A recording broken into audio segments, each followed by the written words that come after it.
শালারা আজ পর্যন্ত এই কাল্লা মাস্তানের হাত থেকে কেউ বাঁচতে পারেনি, আর তোরা বাঁচতে পারবি?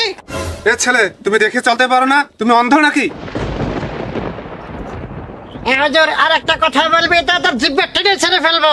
না মানে হুজুর, আজকে বরাতের রাত্রি, এই জন্য আমি কয়েকজনকে একটু দাওয়াত করেছি, একটু হালুয়া রুটিরও আয়োজন করছিলাম। হায় হায় ফারহান সাহেব, আপনি এটা কি করেছেন? এই রাত্রিতে আপনি আয়োজন করতে গেছেন কেন? আজকের রাত্রিতে গোস্ত পোলাও খাওয়া হারাম।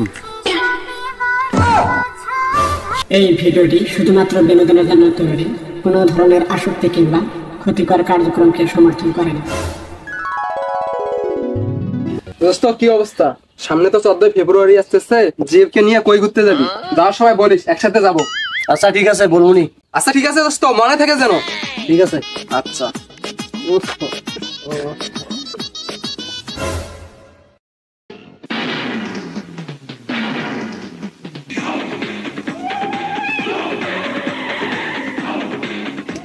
আরে ভাই, কি ধরনের ভদ্রতা রে ভাই?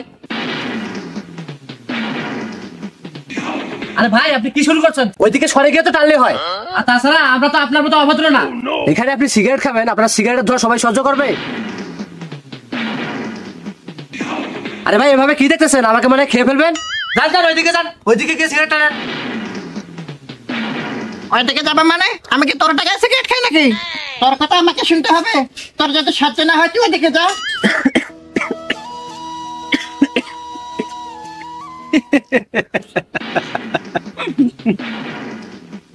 এই বেয়াদব, এভাবে আসতেছিস, তোর লজ্জা করতেছে না? বেয়াদবের ঘর বেয়াদব কোথাকার? এই কি বললি রে? কি বললি? এই কি বললি? আমি বেয়াদব? বৃক্ষ, তোমার নাম কি? ফলে পরিচয়। বাপ যেমন ছিল, বেটা হইছে তেমন।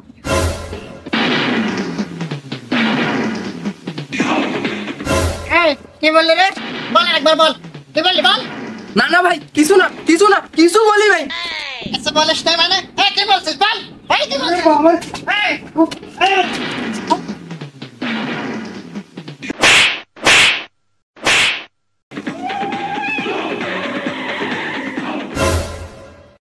এ ছেলে, তুমি দেখে চলতে পারো না? তুমি অন্ধ নাকি? হুজুর, আর একটা কথা বলবি তো তোর জিভটা টেনে ছেড়ে ফেলবো। এই হুজুর বলে তোকে কিছু বললাম না, তোকে ছেড়ে দিলাম, যা ভাগ।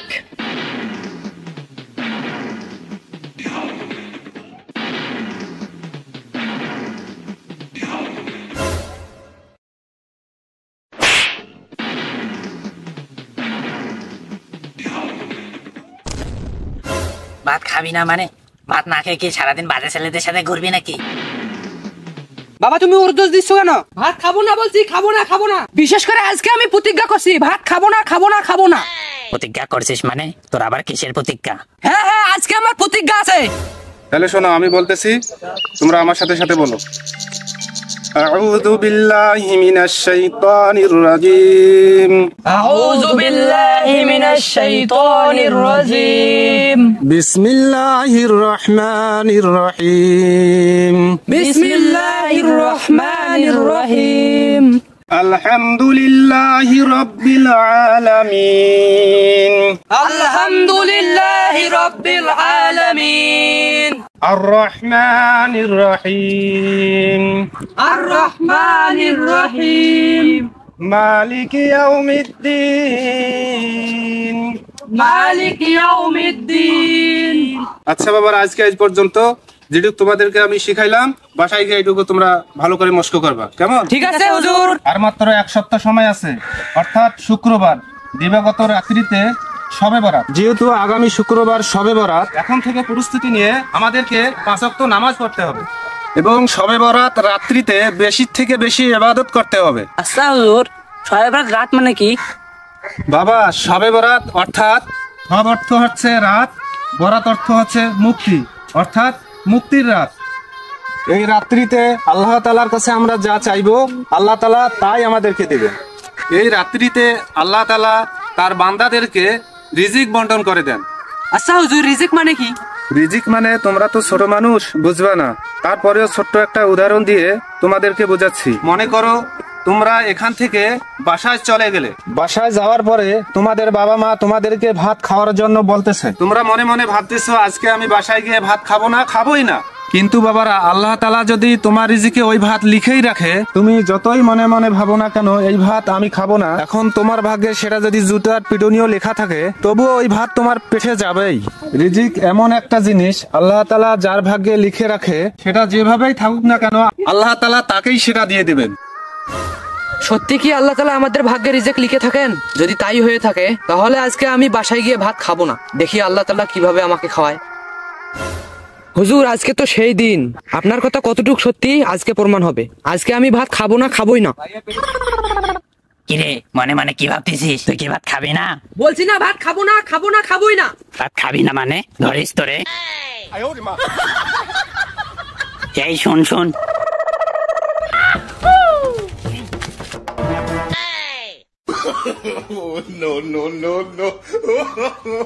এমন করিস না রে বাবা। আর বাবা নিচে নাম, ভাত না খারে বাবা। দেখো বাবা, বেশি কথা বলিও না। আমি না বলছি ভাত খাবো না, তুমি ভাত নিয়ে বাসায় চলে যাও, ভাত খাবো না আমি। দেখ বাবা, এমন করিস না। শোনা বাবা আমার, নিচে নাম। দেখ সারাদিন ভাত না খায় তোর মুখটা কেমন শুকিয়ে গেছে। আয় বাবা ভাত কোনা খায় আনি। এই বুড়ো, তোকে না বলছি ভাত খাবো না, এখান থেকে চলে যাও। এখান থেকে চলে না গেলে আমি গাছ থেকে লাভ দেবো।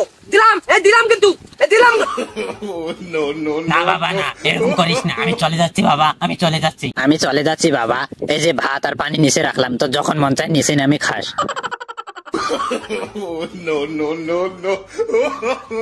এই শালার বুড়াটারে যে কি করতে মন চায়। বললাম যে ভাত খাবো না, তারপরেও ভাত রেখে গেল। দেখি তো আজকে আমি এইবার কুত্তারে খাওয়াবো, তাও আমি খাবো না।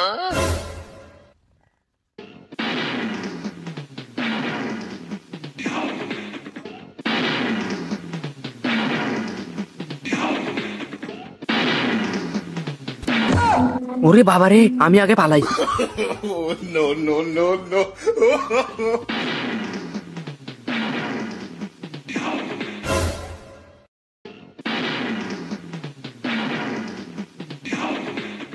না না, কেউ মনে হয় আসবে না, হয়তো কেউ ভুলে রেখে গেছে। যাই হোক, আমি খাবারটা খেয়ে ফেলি।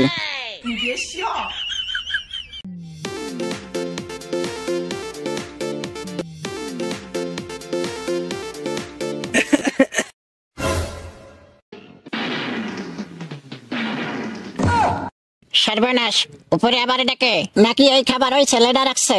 হয়তো এই খাবারে পয়জন মেশানো আছে। নিশ্চয় আমাকে মেরে ফেলার ফান্দি করা হয়েছে। না না, এই খাবার খাওয়া যাবে না।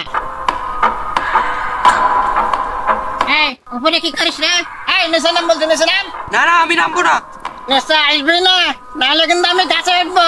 যদি গাছে উঠি তাহলে কিন্তু তোর অবস্থা খারাপ হয়ে যাবে বললাম। কিন্তু যদি ভালো চাস তো নিচে নেমে আয় বলছি। না না, আমি যাবো না, নামবো না। নিচে নাম বলছি, নিচে নাম, নাকি আমি গাছে উঠবো রে? নিচে নাম। না না না না, আমি নামতেছি, নামতেছি।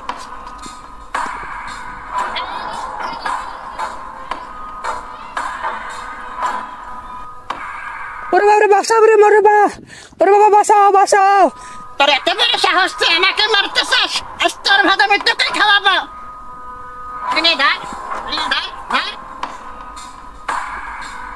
ভাত খা, খা। না, আমি ওই ভাত খাবোই না, খাবোই না। কিন্তু বাবারা আল্লাহ তাআলা যদি তোমার রিজিকে ওই ভাত লিখেই রাখে, তুমি যতই মনে মনে ভাবো না কেন এই ভাত আমি খাবো না, এখন তোমার ভাগ্যে সেটা যদি জুতার পিটুনিও লেখা থাকে, তবুও ওই ভাত তোমার পেটে যাবেই। রিজিক এমন একটা জিনিস আল্লাহ তাআলা যার ভাগ্যে লিখে রাখে, সেটা যেভাবেই থাকুক না কেন আল্লাহ তাআলা তাকেই সেটা দিয়ে দেবেন। সত্যি কি আল্লাহ তাআলা আমাদের ভাগ্যে রিজেক লিখে থাকেন? যদি তাই হয়ে থাকে তাহলে আজকে আমি বাসায় গিয়ে ভাত খাবো না, দেখি আল্লাহ তাআলা কিভাবে আমাকে খাওয়ায়। না, আমি খাবো না বলছি, খাবোই না। খাবি না মানে তোকে খেতেই হবে। তুই খাবি না, তোর বাপ খাবে। না, আমি খাবো না। খাবি না? দাঁড়া। ওরে বাবারে, ওরে বাবারে, ওরে বাবারে, খাইতেছে, খাইতেছে, খাইতেছে। আমি জানি আঙ্গুলে ঘি ওঠে না, ঘি তুলতে হলে আঙ্গুলটা বাঁকা করতে হয়।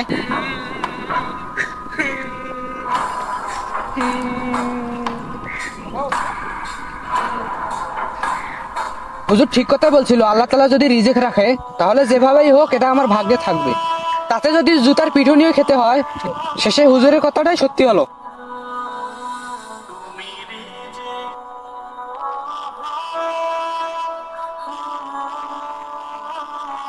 এই ভাতে তো কিছুই মিশানো নাই দেখতেছি। তাহলে কি আমি এতক্ষণ ভুল ভাবছিলাম? বল, এই ভাত রেখে উপরে আসছিল কেন? আমার হুজুরই বলছিল যেটা রিজিকে থাকবে সেটা যেভাবেই হোক আমার কাছে আসবে, আর আমি এটা পরীক্ষা করার জন্য ভাত খাইতে চাই নাই। ভেবেছিলাম ভাত আজকে খাবো না, দেখি কিভাবে রেজেকে আসে। আর আমার বাবা কিছুক্ষণ রাগারাগি করে এখানে রেখে গেছে আমি যেন খাই, আর আমি খাবো না বিধায় গাছে উঠে বসেছিলাম। কিন্তু আপনি এসে জুতার পিড়ুনি দিয়ে খাওয়াইলেন, তার মানে এই ভাত আমার ভাগ্যেই ছিল, জুতার পিড়ুনিও ছিল ভাগ্যে।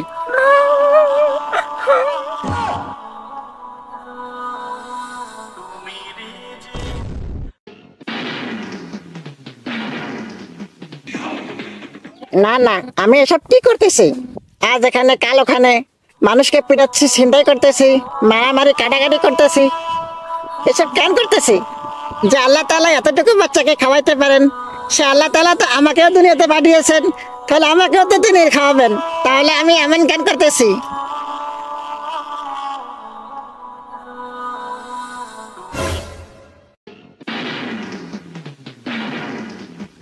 না না, আমি এতক্ষণ এসব কি ভাবছিলাম?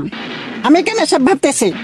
আমি ছিনতাই মারামারি কাটাকাটি না করলে তো আমার পকেট গরম হবে না, আর আমার পকেট গরম না হলে তো আমার স্ত্রী সন্তান ফ্যামিলি চলবে কিভাবে? না না, এই সুযোগ হাতছাড়া করা যাবে না, যেভাবেই হোক মেরে দিতে হবে। দোস্ত দোস্ত, পিছনে কাল্লু মাস্তান। দোস্ত এখন উপায়? চল আমরা এদিক ওইদিক না তাকাইয়া সোজা ওই গ্রামে চলে যাই। চল চল চল। হ্যাঁ দোস্ত, চল চল চল চল।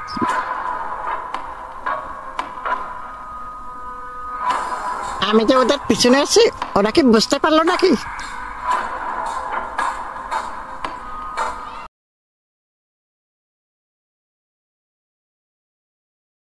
কি ব্যাপার, ওরা কোথায় গেল?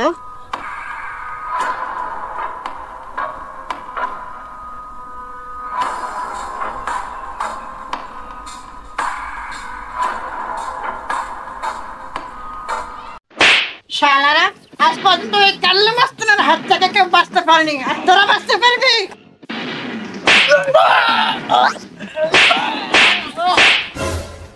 মাল, তাদের কাছে যে মাল ছিল কোথায় লুকিয়ে রেখেছিস? নাহলে তাদেরকে মেরে ফেলবো। ওই ওই, ওগুলো কি রে? এ তোরা ওখানে কি করিস রে? হ্যাঁ হুজুর হুজুর, আমাদেরকে বাঁচান হুজুর, হুজুর। এই বেটা চাপ, চাপ। এই তুমি ওদেরকে কি করছো? ছাড়ো ওদেরকে, ছাড়ো। এই হুজুর,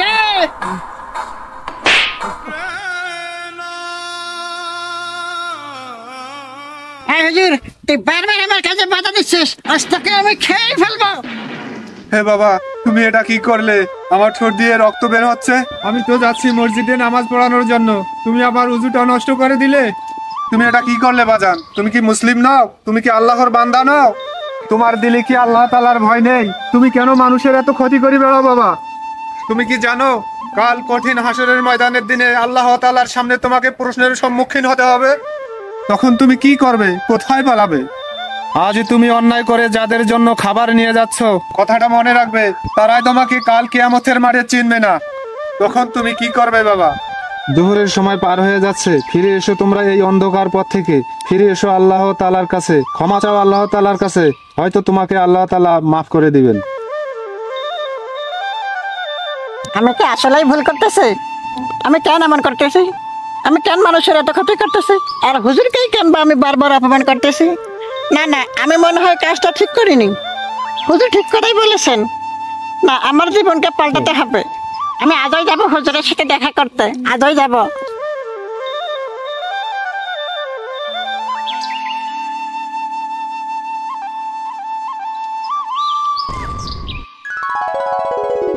হুজুর, আজকে মাগরিবের পর আমার বাসায় আপনার দাওয়াত থাকলো।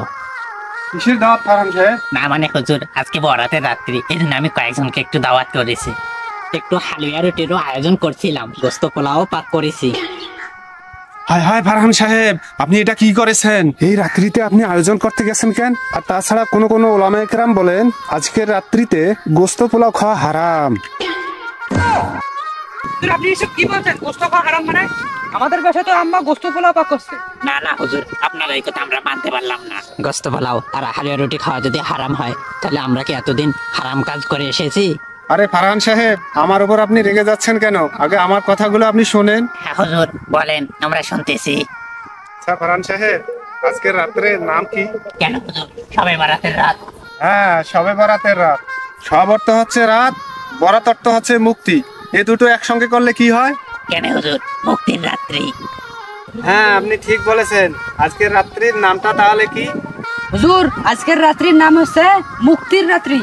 হ্যাঁ, আজকের রাত্রির নাম মুক্তির রাত্রি। এখন কথা হচ্ছে, ছোট্ট একটা উদাহরণ দেই, শোনেন। মনে করেন ফারহান সাহেব, আপনি একটা অন্যায় কাজ করার কারণে দীর্ঘদিন ধরে কারাবন্দী হয়ে আছেন। আপনার ফ্যামিলি জামিন করতে আসলেও আদালত আপনার জামিন মঞ্জুর করেনি। মনে করেন আপনার যাবজ্জীবন কারাদণ্ড হয়ে গেছে। এখন কথা হচ্ছে, আপনার কারাদণ্ডের 6 বছর বয়স হতে না হতে আমাদের দেশের সরকার ঘোষণা দিয়ে দিয়েছেন যে আজকের দিনটা এমন একটা দিন, এই দিনে কারাদণ্ডের সকল আসামি আমার সামনে হাজির থাকবে। এই আসামিদের থেকে যে সকল আসামি বেশি থেকে বেশি কান্নাকাটি করে আমার মন জয় করতে পারবে, আমি তাকে কারাদণ্ড থেকে মুক্তি দিয়ে দেব। এই খবর শোনার পরে আপনি বলেন তো, আপনার ফ্যামিলি যদি আপনার জন্য ভালোভাবে গোস্ত পোলাও রান্না করে আপনার জন্য নিয়ে এসে বলে, বাবা তুমি তো অমুক দিন সরকারের সামনে বেশি থেকে বেশি কান্নাকাটি করলে মুক্তি পেয়ে যাবে, তাহলে এটা তো একটা খুশির সংবাদ। আর এই খুশির সংবাদে আমরা একটা আয়োজন করেছি, তোমার জন্য খাবার নিয়ে এসেছি, যতবারও খেয়ে নাও। এখন আপনি বলেন তো ফারহান সাহেব, আপনি কি এই খাবার খাবেন? না হুজুর, খাওয়া তো দূরের কথা, এই খাবার আমার গলা দিয়েই নামবে না। কেন যাবে না? তার কারণ হচ্ছে আপনি এখনো মুক্তি পাননি। এখন তাহলে এখানে আপনার করণীয় কি ফারহান সাহেব? এখন আমাদের করণীয় হচ্ছে হুজুর, কিভাবে কান্নাকাটি করলে সরকার আমাদেরকে পছন্দ করবে, এই পরিস্থিতি নেওয়া। হ্যাঁ ফারহান সাহেব, আপনি বুঝতে পেরেছেন। আপনি এখনো মুক্তি পাননি, তাতে যদি খাওয়া দাওয়া করেন, আপনার কান্নাকাটি যদি সরকারের কাছে পছন্দ না হয় আর আপনি যদি মুক্তি না পান, তখন আপনার কি হবে? তখন এই খাওয়া দাওয়া সব বৃথা হয়ে যাবে। তাহলে ওই সময় আপনার করণীয় কি? হুজুর আল্লাহ তাআলা আমাকে কিভাবে মাফ করবেন, এই পরিস্থিতিটাই নেওয়া। আজকের এই রাত্রিটা হচ্ছে ঠিক তেমনই ফারহান সাহেব। এখন বলেন, আজকের রাত্রিতে আপনি খাবেন না কান্নাকাটির জন্য প্রস্তুত হবেন? হুজুর আমাদের ভুল হয়েছে, আমরা এতদিন ভুল আয়োজন করে এসেছি।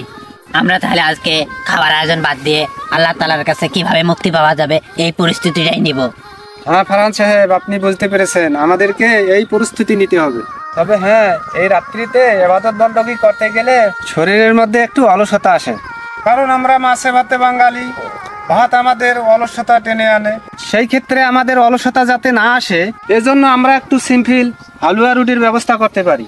এটা এই ক্ষেত্রে যে যাতে ইবাদত করতে গিয়ে আমাদের মাঝে অলসতা না আসে। তবে এটা না করা যে হালুয়া রুটি পাক করে এ বাড়িতে ও বাড়িতে বিলিয়ে দেওয়া, এটা আমরা করব না। বুঝতে পারছেন ফারহান সাহেব? জি হুজুর, বুঝতে পারছি। বাবারা তোমরা বুঝতে পারছো? জি হুজুর। আচ্ছা ইমান সাহেব, একটা কথা বলি, কিছু আবার মনে করেন না। হ্যাঁ হ্যাঁ বলেন ফারহান সাহেব। আপনি তো কখনো জামাত মিস করেন না, তাহলে আজকে জোহরের নামাজে আসলেন না যে? হ্যাঁ এই কথা ফারহান সাহেব, ওই রাস্তায় আসার সময় একটু সমস্যা হয়েছিল। ইমান সাহেব, আপনার এখানে যখন দেখতেছি, কিভাবে এখানে আঘাত পেলেন? ও এই আঘাত, এটা কিছু না, এই সামান্য একটু লেগেছে। কিভাবে ব্যথা পেয়েছেন হুজুর? না মানে বাবা, ওটা এমনিতে হয়ে গেছে আর কি। এ আল্লাহ, হুজুর এত ভালো, আমি তার ঠোঁট ফাটিয়ে দিয়েছি, অথচ এটা বললো না। হায় হায়, আমি এটা কি করেছি? এত ভালো মানুষদের সাথে আমি এত বড় অন্যায় করেছি। আরে আরে আরে আরে, আপনি এটা কি করতেছেন? আরে কি করতেছেন?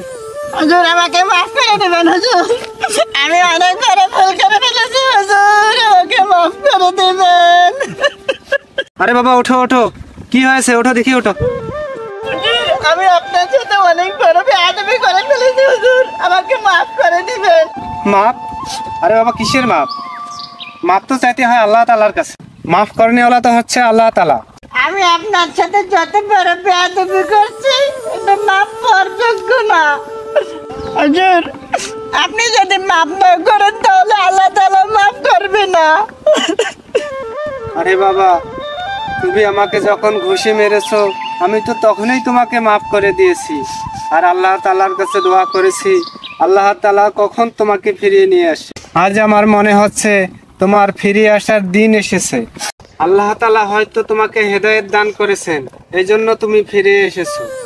হুজুর আমি জীবনে অনেক বড় পাপ করছি, আমি জীবনে অনেক অন্যায় করেছি, আমি কি এই ভুলের মাপ পাবো? আরে বাবা, তুমি নিরাশ হইতেছো কেন? আল্লাহ তাআলা বলেছেন, আমার বান্দা যদি গুনাহ করতে করতে জমিন থেকে আসমান পর্যন্ত ভরপুর করে ফেলে, আমার বান্দা যদি আমার কাছে এসে খাস দিলে তওবা করে, তাহলে আমি তার জীবনের সমস্ত গুনাহ খাতা মাফ করে দেই। সুবহানাল্লাহ। হুজুর আপনি কি সত্যি বলতেছেন আল্লাহ তাআলা কি মাফ করবেন আমাকে? হ্যাঁ বাবা, আমি সত্যি বলতেছি, আল্লাহ তাআলা তোমাকে মাফ করবেন। তুমি যদি খাস দিলে তওবা করতে পারো তাহলে আল্লাহ তাআলা তোমাকে মাফ করে দেবেন। আর আজকের এই রাত্রিটা হচ্ছে সেই রাত্রি, কারণ আজকের এই রাত্রি হাজার রাত্রির সমান। সুবহানাল্লাহ। হ্যাঁ যাও বাবা, তুমি এখান থেকে বাসায় গিয়ে পবিত্র হয়ে মসজিদে আসবা। মসজিদে এসে সারা রাত আল্লাহ তাআলার কাছে কান্নাকাটি করবা। নিশ্চয়ই আল্লাহ তাআলা তোমার কান্না শুনবে। আল্লাহ তাআলা হয়তো আজকের এই রাতের ওসিলায় তোমাকে মাফ করে দেবেন। সুবহানাল্লাহ।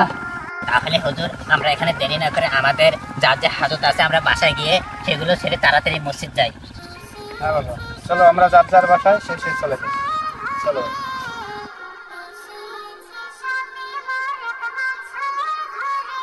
প্রিয় বন্ধুরা, ভিডিওটি কেমন লাগলো অবশ্যই কমেন্ট করে জানাবেন। ধন্যবাদ।